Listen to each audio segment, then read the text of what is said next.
Thank you for watching my channel. Hello guys, मैं रेणु पंत। मेरे पाकशाला कुमाऊनी चैनल में आप सभी लोगों का स्वागत है।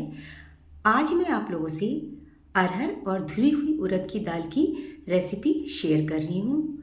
ये दाल मेरी माँ बनाया करती थी और बहुत ही साधारण ढंग से बनाती थी, पर बहुत ही टेस्टी बनती थी। वो ज़्यादा मसाले वगैरह नहीं डालती थी, पर इतना स्वाद आता था इस दाल में। सोचा आज आप लोगों से भी क्यों ना इस दाल को शेयर करें। तो चलिए बनाते हैं अरहर और धुली हुई उड़द की दाल। चलिए कुकर में डाल देते हैं ये 1 कटोरी अरहर की दाल और दूसरी कटोरी में मैंने रखा है उड़द की दाल, धुली हुई उड़द की दाल। ये मैंने अरहर की दाल से थोड़ा कम लिया है। ये दाल 2 जनों के लिए काफ़ी है।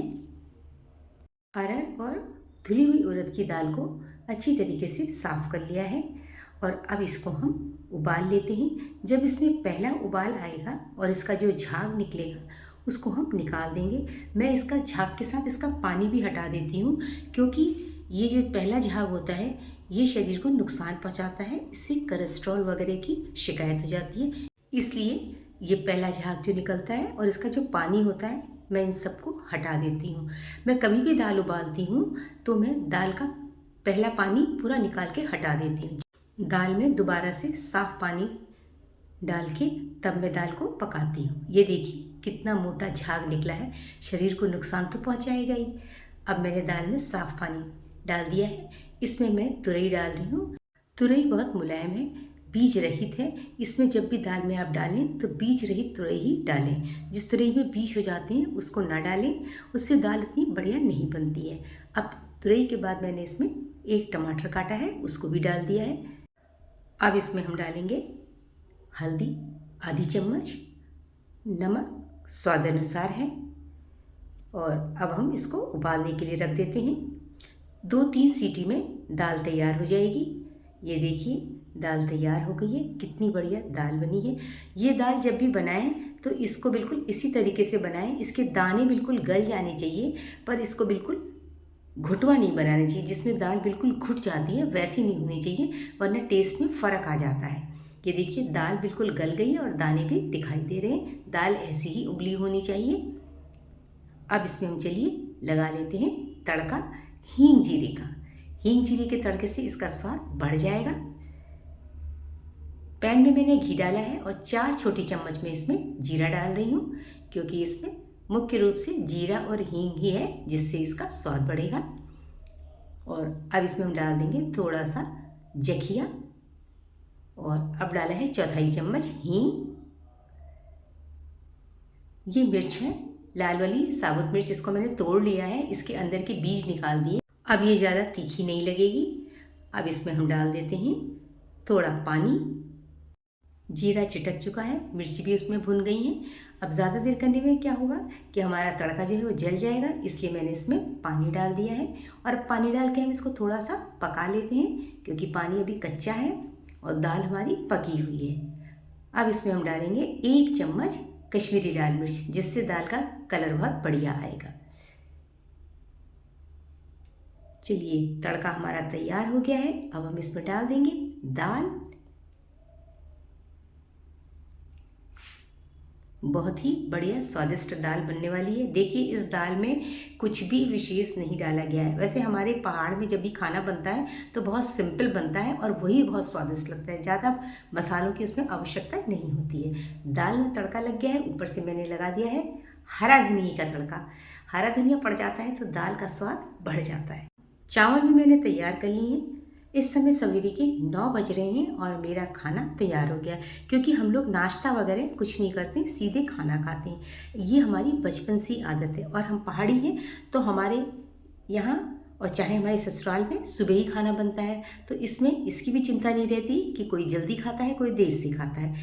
हम बचपन से ही स्कूल के दिनों को छोड़ के संडे के दिन हम लोग भी सवेरे ही खा लेते थे, क्योंकि हमारे पिताजी सवेरे ऑफिस जाते तो माँ जो है खाना पूरा बना लेती थी, दाल चावल रोटी सब्जी। और हमारे लिए सवेरे के लिए बनता था पराठा सब्जी और उसको हम टिफ़िन में ले जाते थे। पर दोपहर में आके ये खाना तैयार मिलता था और हम लोग इसे खा लेते थे। उस ज़माने में ऐसा भी नहीं होता था कि बहुत गरम गरम है तभी खाएंगे। बच्चों के कोई नखरे भी नहीं होते थे और इसीलिए बच्चे भी सही निकलते थे। सुबह के समय अटरम सटरम खाने से बढ़िया सीधे सीधे भोजन करना ही लाभदायक होता है। वो हमारे पाचन तंत्र के लिए भी बढ़िया होता है, क्योंकि भोजन भी आसानी से पच जाता है और ताज़ा ताज़ा स्वादिष्ट भोजन बना होता है। पर आज समय बदल गया है। लोगों के खान पीन के गड़बड़ से ही छोटे से छोटा बच्चा है उसको भी ऐसी ऐसी बीमारियां हो जा रही हैं जिसकी हमने कभी कल्पना भी नहीं की होती है। सबसे ज़्यादा हमारा शरीर का जो हिस्सा है वो पेट है। अगर हमारा पेट सही नहीं है तो समझिए हमारा स्वास्थ्य कभी सही रह ही नहीं सकता, क्योंकि पेट से ही सारी बीमारियां शुरू होती हैं। अगर मैं कुछ गलत कह रही हूँ तो कमेंट्स बॉक्स में कमेंट करके बता दीजिएगा। अब आपको मेरी अरहर और धुली उड़द की दाल की रेसिपी कैसी लगी? खाना मैंने तैयार कर लिया है। गर्मा गर्म चावल, अरहर और धुली उड़द की दाल, आलू तुरई की सब्जी, प्याज और साथ में है मिर्च का अचार। और ये कहा भी जाता है कि ब्रेकफास्ट हमेशा हैवी लेना चाहिए और लंच हल्का लेना चाहिए। तो हमारा ब्रेकफास्ट में हमारा भोजन है और लंच में हमारे फल फ्रूट होते हैं। सुबह के समय में अगर हमने भोजन कर लिया समय पर तो समझिए कि हमारा पाचन तंत्र बिल्कुल सही काम करेगा, क्योंकि उसको पचने के लिए समय मिल जाता है। और अगर हमारा पाचन तंत्र सही है, पेट हमारा सही है, तो हमारा स्वास्थ्य भी सही रहता है, क्योंकि पेट से ही सारी बीमारियां लगती हैं। आजकल के बच्चे हैं, उन्हें ब्रेकफास्ट में जो भोजन हम कर रहे हैं दाल चावल वाला नहीं पसंद आता है। वो खाते हैं मैगी, नूडल्स वगैरह खाना पसंद करते हैं, पूड़ी पराठा खाना पसंद करते हैं, पर सीधा साधा दाल चावल नहीं। इसलिए परिवार के स्वास्थ्य का ध्यान रखते हुए भोजन सीधा साधा ही बनाना चाहिए और ये चीज़ हमको शुरू से बच्चों को खिलाना चाहिए, तब उनकी आदत में हो जाएगा। फिर वो कभी भी इस भोजन को सुबह खाने से मना नहीं करेंगे। अगर आपको मेरी अरहर और धुली उड़द की दाल की रेसिपी पसंद आती है और ये थाली भी पसंद आती है तो लाइक ज़रूर कीजिएगा। मिलते हैं एक नई रेसिपी के साथ अगले वीडियो में। तब तक के लिए जय श्री राम।